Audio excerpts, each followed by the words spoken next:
여기 보시면 한 주간 주요 우량주들 수익률입니다.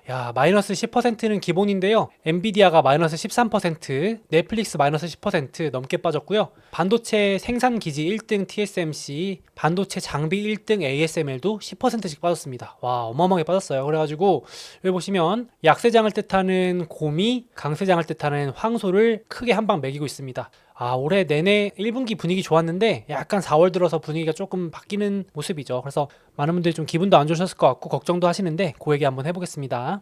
자, 일단은 정말 골고루 다 빠졌습니다. 한동안은 제가 증시 조정 얘기를 거의 안 했던 것 같은데 계속 올라가지고 올해 간만에 정말 최악의 일주일을 미 증시가 맞이했습니다. 안 빠진 거 찾기가 힘들었어요. 그래가지고 혹시 내 주식만 빠지는 거 아니야 라고 하신다면 걱정하실 게 아닌 게 다 빠지는 장세입니다. 지금은 거의 다 빠진다. 갖고 계신 종목만 뭔가 이슈가 있어서 그런 것만은 아니다. 이렇게 보시면 될 것 같고, 엔비디아 같이 많이 오른 주식들이 특히 더 빠졌고, 엔비디아는 잠깐 말씀드리면 시가총액 3위까지 갔다가 4위로 이번 주에 밀려났어요. 엔비디아가 불과 지난달까지만 해도 애플도 잡는다 그랬는데 쭉쭉 빠지고 있습니다. 그리고 테슬라는 오른 것도 없는데 혼자 14% 빠지고 있습니다. 요즘 테슬라 진짜 완전 비관의 끝이죠. 지금 너무 안 좋고 분위기가 14% 빠졌고요. 돌아오는 주에 이제 실적 발표합니다. 여기서 뭔가 보여줄지 봐야 될 것 같고, 나스닥도 5% 넘게 빠졌어요. 한 주 만에. 그래가지고 올해 최악의 일주일인데, 여기 보시면 나스닥이 올해 수익률 거의 10%까지 갔었거든요. S&P 500도 10% 가까이 갔었는데 올해 수익률 다 반납하고 있습니다.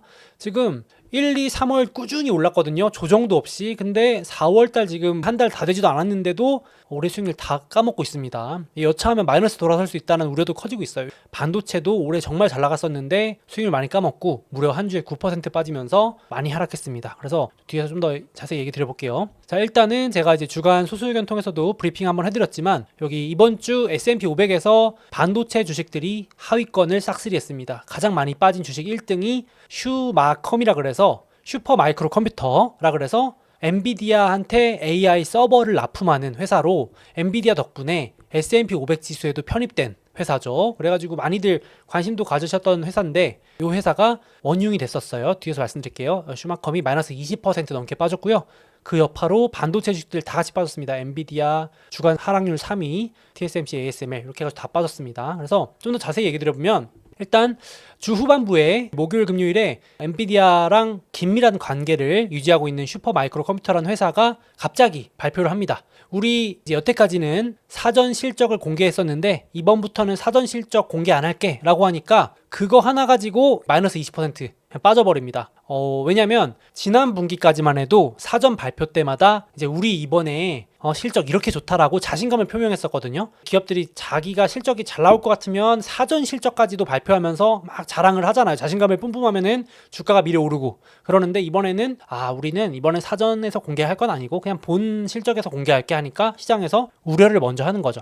원래 시장은 기대와 실망에 따라서 더 희비 교차가 더 심하잖아요. 근데 이제 이렇게 되니까 공개 안 한다고 하니까 이번에 좀 실적이 주춤한가 하니까 이제 슈퍼 마이크로 컴퓨터뿐만 아니라 엔비디아 거기다가 AI 관련주들 그냥 너나 할 거 없이 다 빠졌다 보시면 되겠습니다. 그래서 제가 앞서도 말씀드렸지만 이 슈퍼 마이크로 컴퓨터라는 회사가 엔비디아 덕분에 또 실적 급증하면서 주가도 어마어마하게 올랐죠.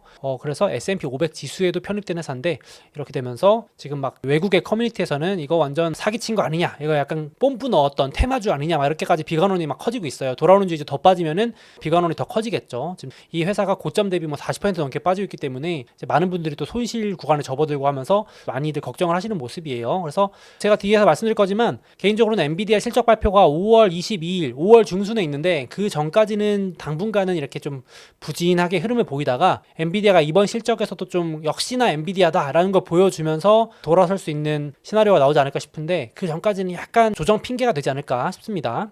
그래서 지금 앞서 말씀드린 이유도 있고 또 여러 가지 지금 반도체 회사들 차익 실현들이 많이 나오면서 기술적으로는 여기 빨간 선들을 전부 다 이탈하고 있습니다. 이번 주 들어서 처음이에요. 그러니까 심리적으로 꺾였다 보시면 될 것 같아요. 단기 심리라고 보시면 되는데 엔비디아, 슈퍼 마이크로 컴퓨터 그리고 많이들 투자하시는 SOXX ETF 반도체 대표 ETF, SMH ETF 이런 거 다 반도체 ETF 양대 강자죠.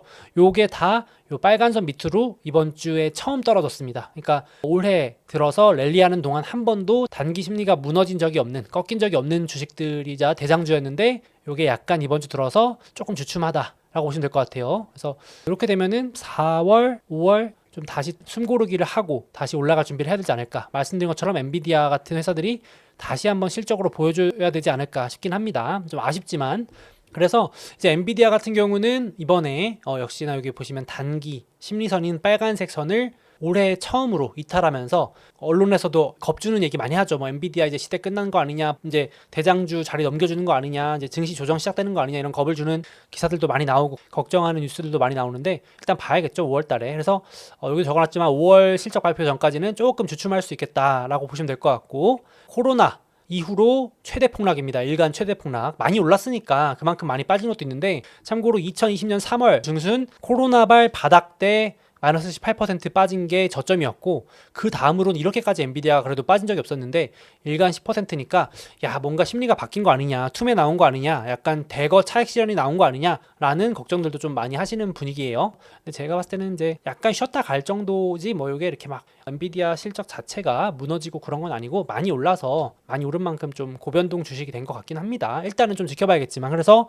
고점 대비 22% 빠졌으니까 많이 빠졌어요. 최근에 추가 매수하신 분들 입장에서는 손실이 클 수밖에 없죠. 지금 2년 동안 20% 이상 빠졌던 적이 없었던 만큼 엔비디아가 강했는데 22% 빠졌습니다. 조금 부진할 수 있고, 추가 매수를 노렸던 분들은 이번에 4, 5월 정도 잡아서 실적 발표 전후까지 이렇게 분할 매수 하시는 기회로 삼으시면 어떨까 싶어요. 엔비디아 같은 주식들은 우량주로 보시는 분들은 이렇게 보시면 될 것 같고, 뭐 요거는 누가 합성했는지 모르는데 이거 합성이거든요. 그래서 저도 엔비디아 주주지만 수익률 많이 깎였거든요. 지금 좋다 말았는데 정말 여기 보시면 우스갯소리로 젠슨왕 CEO가 이제 이렇게 말하는 겁니다. 옆집 주식이 떡락했다고 해서 구경하러 갔죠. 그런데 알고 보니 우리 주식이었던 거예요. 보자마자 눈물이 났어요. 라고 합성을 누가 이렇게 또 하셨습니다. 참 어떻게 만드셨는지 잘 만드신 것 같은데 유머로서 보시면 될 것 같고, 지금 주가 급락 많이 했다 이렇게 보시면 될 것 같고, 천하의 대장주, 이번 미국 증시의 주도주이자 대장이자 모든 걸 지금 다 대변하는 엔비디아이기 때문에 초미의 관심사로 많이들 보실 텐데, 조금 주가가 주춤해서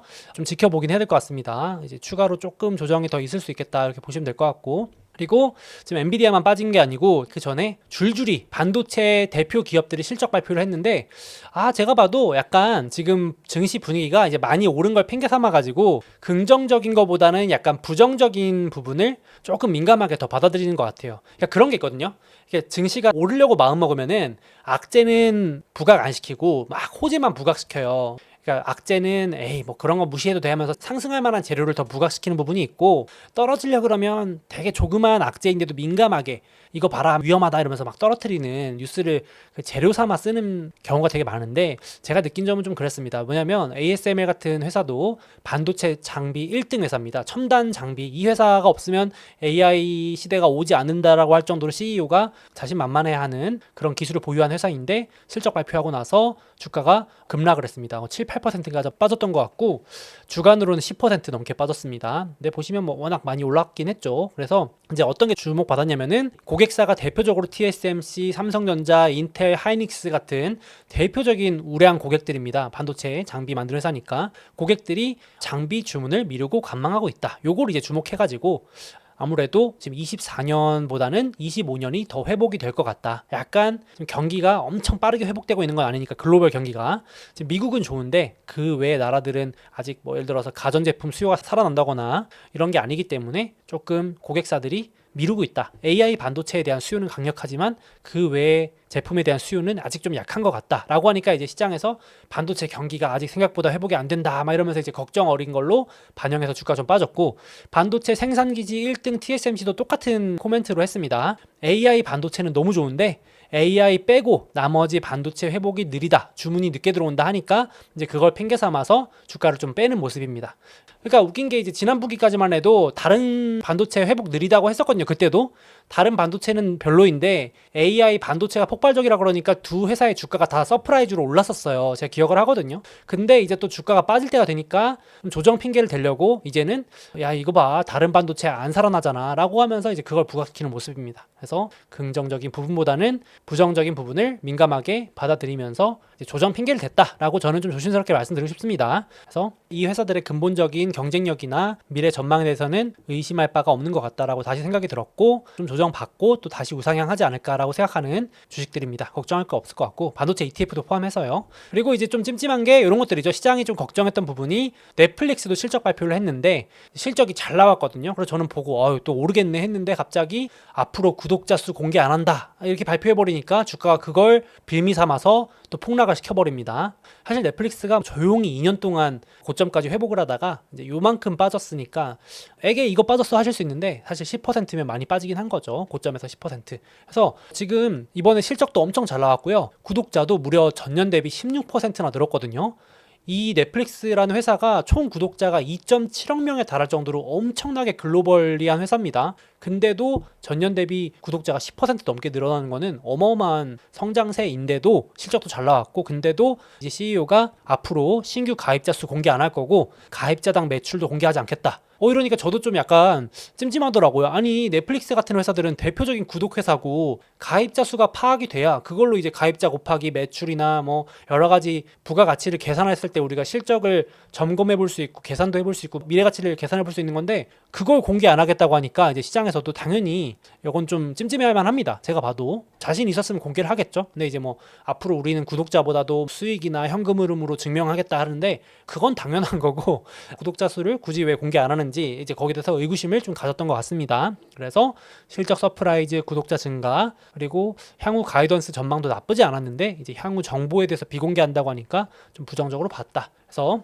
지금 빅테크들 중에서 대표적으로 넷플릭스도 실적 공개 안 한다 그러고 슈퍼 마이크로 컴퓨터라고 하는 AI 서버 업체도 잠정 실적 공개 안 한다 그러고 약간 이러니까 왜 이렇게 이번에 기업들이 실적 자신감이 없나? 라면서 실제로도 월가에서 실적 추정치가 낮아지고 있습니다. 그래서 돌아오는 주에 실적이 더 중요해질 가능성이 높겠습니다. 이제 테슬라부터 스타트를 끊거든요. 돌아오는 주는 뭐니 해도 실적 시즌입니다. 빅테크 실적 시즌인데 테슬라도 지금 실적 추정치가 하루가 멀다 하고 급락하고 있어요. 실적이 월가 애널리스트들이 그냥 완전 공매도 베팅을 진짜 어마어마하게 해놓은 느낌이 들 정도로 하루가 멀다 하고 이익 추정치 전망치를 낮추고 있는데 그걸 이제 이겨내는 실적을 내줄지 메타, 마이크로소프트, 알파벳 여기 실적 캘린더 참고해 주시면 될 것 같은데 이 기업들이 지금 많이 주가도 올랐고 눈높이도 높아져 있는 상황에 부합하게 실적 발표를 잘 해줄지가 이번에 관건이 되겠습니다. 그래서 조정 핑계를 댄다면 이제 실적이 뭐 잘 나왔음에도 약간 아쉬웠다, 눈높이가 높았다, 차익 실현 매물 나온다 이런 기사들이 나올 수 있겠죠. 그래서 개인적으로는 그렇게 되면 또 좋은 추가 분할 매수의 기회라고 생각을 합니다. 4, 5월 정도 보고 있어요, 저도. 그래서 현금 비중 유지하고 계신 분들은 4, 5월 좀 나눠서 하반기 우상향 장세를 대비하면 어떨까 생각을 하고 있습니다.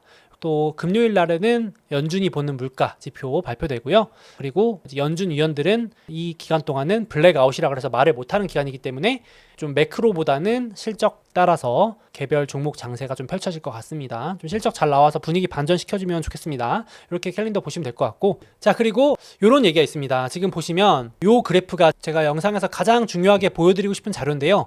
요 그래프 보시면 올해 증시가 상승한 부분에 요게 상승한 부분에 파란색 부분과 검은색 부분 보이시죠? 올해 상승한 증시 수익률분의 대부분이 금리 인하 기대감으로 인한 상승이었다는 거예요. 그런데 이제 우리 4월 들어서 달라진 부분이 있잖아요. 4월 들어서 이제 본격적으로 금리 인하 기대가 확실히 후퇴했고 원래는 올해 초 혹은 작년 말만 해도 6번, 7번 금리 인하한다. 그리고 올해 초에는 3번 인하한다. 그리고 3월달 들어서는 한두 번 인하한다 그랬는데 지금은 한 번도 인하 못할 수도 있다라는 얘기까지 나올 정도로 금리 인하에 대한 기대치가 많이 낮아지고 있잖아요. 그러니까 이 파란색 부분에 대해서 지금 이제 유동성 기대감이 조금 낮아지고 있다라는 얘기를 표현하는 거고, 그러면 이제 검은색 부분이 뭐냐면 실적이거든요. 그러면 실적이 좋아져야 되는데 이제 실적 기대치도 약간 내려가고 있습니다. 그러니까 이제 외신에서도 쓴 게 실적이 더 중요하다. 예전에는 불과 지난 분기만 해도 제가 이제 느꼈던 거는 좀 실적이 덜 나와도 막 강세장이니까 무시하고 올리는 그런 느낌이었는데 이번에는 진짜로 이제 유동성이 안 받쳐주면은 좀 실적에 더욱더 민감하게 그러니까 핑계를 대는 거죠. 조정 핑계를 댄다 이렇게 보시면 될 것 같아요. 그래서 지금 왜 시장이 빠지나요? 혹은 실적 발표하고 왜 이렇게 빠지나요? 막 10%씩 빠지는데 이게 맞나요? 라고 하시는 분들은 이렇게 좀 이해를 해보시면 어떨까 싶어요. 이제 조정 핑계로서 쿠션처럼 역할을 해주던 유동성 기대감이 조금 줄어들면서 증시가 더 민감하게 움직인다 이렇게 보시면 되겠습니다. 그래서 실제로도 글로벌 펀드 매니저들한테 올해 금리 몇 번 내릴 것 같냐 했을 때 지난번에만 해도 3회 인하가 절반 이상이었는데 이제는 2번 인하한다가 절반 그리고 3회 인하한다가 27%로 많이 줄었습니다. 그리고 한 번 내릴 거야가 13%, 한 번도 못 내린다가 8%까지도 나왔습니다. 그러니까 많이 줄었죠. 그래서 어떤 매크로적인 변화가 생겨가지고, 그러니까 예를 들어서 뭐 실업률이 높아진다거나 아니면 연준이 깜짝 놀랄 만한 뭔가 지표가 나온다거나 충격이 온다거나 변수가 생겨서 금리 인하 기대감이 다시 높아지거나 아니면 이걸 뛰어넘을 만한 강력한 실적이 나와줘야 증시가 다시 이제 상승 랠리를 펼칠 수 있을 것 같은데, 4, 5월 좀 쉬었다 갈 수 있다는 얘기 나오는 게, 지금 4, 5월 달에는 금리 인하 기대가 다시 높아지기도 좀 약간 어려운 시기고, 그리고 강력한 실적이 나오는 것도 약간 지금 좀 애매한 시기니까 이제 약간 실적도 고금리 영향을 받아서 좀 주춤할 수 있다는 얘기 많이 나오고, AI 기대감도 먼저 반영된 부분이 좀 있다 보니까 요거 때문에 한 2분기 좀 쉬고 이제 6월 이후부터는 금리 인하 기대감이 높아지잖아요. 그러니까 이제 유동성 기대감도 다시 커지고 이제 실적도 한번 쉬었다가 올라가니까 이 두 가지가 다시 좋아지는 점이 3분기부터다, 이런 얘기들도 많이 하십니다. 그래서 상반기 마지막 좀 쉬었다가 하반기 다시 달릴 수 있지 않겠냐, 이렇게 지금 많이들 뷰를 보고 계셔요. 이렇게 참고 정도 하시면 되겠습니다. 그래서 요게 이제 제가 앞서 말씀드렸던 증시 프리미엄을 나타내는 건데, 요 그래프가 많이 올라갈수록 증시에 이제 유동성 기대감이 많이 붙었다 보시면 돼요. 그래서 요때가 코로나 제로금리 때 돈이 어마어마하게 풀렸을 때 이제 증시의 몸값을 엄청 높게 쳐줬던 시기고, 최근에 이제 금리 인하 기대감이 많이 불면서 높게 프리미엄을 쳐줬었는데, 어려운 말로 P라는 걸 높게 쳐줬었는데 지금 약간 꺾이고 있다 보시면 되겠습니다. 그러니까 금리 인하가 좀 꺾였는데 그거보다 실적이 잘 나와주던가 금리 인하 기대감이 다시 커져야 된다, 이거 보시면 될 것 같아요. 그래서 지금도 공교롭게도 지금 4월부터 딱 금리가, 미국 10년 금리가 4.5% 돌파한 게 4월 10일 전후부터인데요. 그때부터 증시가 빠지기 시작합니다, 본격적으로. 그래서 물가가 계속해서 높게 나오고 이스라엘과 이란의 보복전이 펼쳐지고, 그러면서 금리가 4.5를 넘어서니까 약간 증시가 못 버티고 조정받는 모습입니다.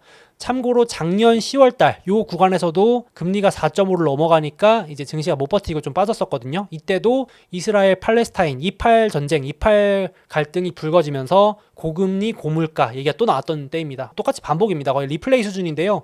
지금 그 느낌으로 그때도 한 2개월 이렇게 막판에 좀 공포감을 심어주고, 그러고 다시 우상향을 시작했습니다. 이번에도 한 4, 5월 정도, 뭐 제가 그때 기간까지 정확하게 맞출 수 있겠냐마는 조금 열어두고 조금 더 빠질 수도 있겠다 생각을 두고, 이런 조정 핑계들을 이제 미리 리스크 관리 차원에서 알아두셨다가 아유 그냥 또 고금리 고물가 핑계 되는구나, 증시 조정을 줄 만한 핑계가 또 나왔구나 정도 보시면 될 것 같아요.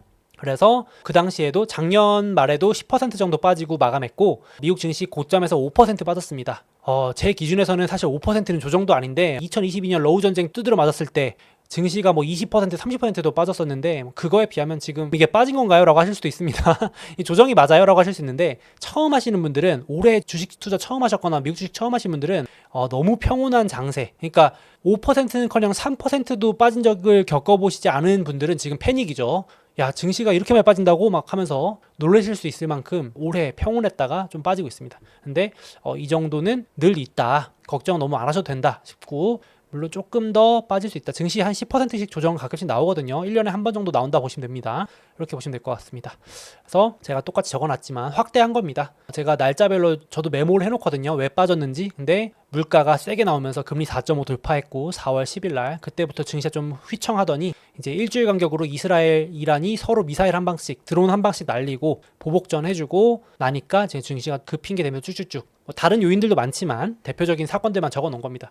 약간 이렇게 주춤하는데, 2023년에도 이렇게 금리 핑계 삼아서, 전쟁 핑계 삼아서, 고물가 핑계 삼아서 조정을 받았다. 그래서 엄청 새로운, 우리가 몰랐던 무서운 쇼크가 있는 것이 아니다, 너무 걱정 안 하셔도 된다 라는 말씀 드리고 싶습니다.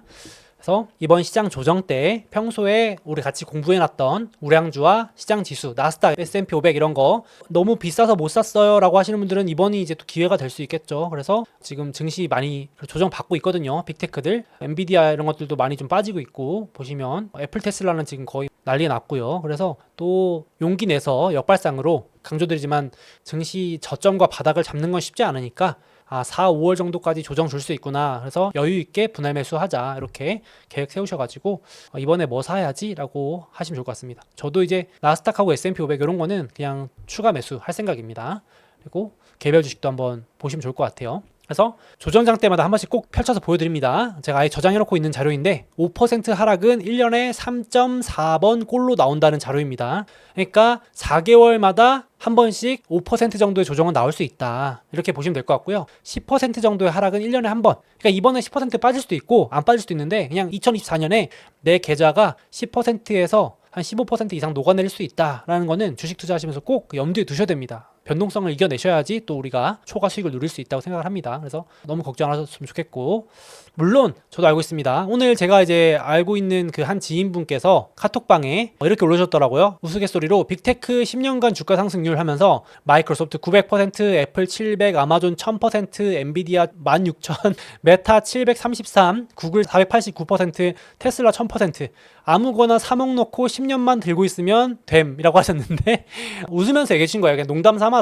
참 이게 지나고 나서는 쉬워 보이잖아요. 그렇죠? 이거 참 껄무새라 그래가지고 살 걸, 뭐 그때 사서 묻어둘 걸, 팔지 말 걸 이러는 건데 참 어렵습니다. 그렇죠? 아마 막 반박하시는 분도 많을 거예요. 아니 이건 오른 것만 모아놨으니까 그렇지, 지금 뭐 한국 주식 했으면 10년 동안 제자리인 것도 태반이다. 그리고 미국 주식도 참고로 10년 동안 제자리거나 마이너스인 거 정말 많습니다. 미국 주식도 다 오르는 게 아닙니다. 시장 지수나 우상향하는 거지 결코 미국 주식이라고 뭐 아무거나 산다고 오르는 게 아니거든요. 그래서 저도 그 사실은 잘 알고 있는데, 우리가 다 알고 좋게 생각했던 빅테크도 사고 팔고 하는 것보다는 최대한 그냥 이런 조정이 오든 말든 그냥 월급의 일부를 분할 매수 하셔가지고 모으는 게 더 낫지 않을까. 참 저도 한번 다시 이제 구독자분들하고 이 얘기 나누면서 다짐을 합니다. 이번 조정에도 더 사 모으려고 생각을 합니다. 이렇게 막 자꾸 팔려고, 타이밍 맞추려고, 저점을 맞추려고 막 이렇게 하는 것보다는 꼭지를 맞출 수 없다면 저점도 맞출 수 없다. 항상 이 생각을 저도 하고 있습니다. 나는 기가 막히게 꼭지를 맞췄다면 한번 저점도 맞춰보시면 좋겠는데 쉽지 않죠. 그리고 한 번 맞춘다고 두 번, 세 번 맞추리라는 보장도 없고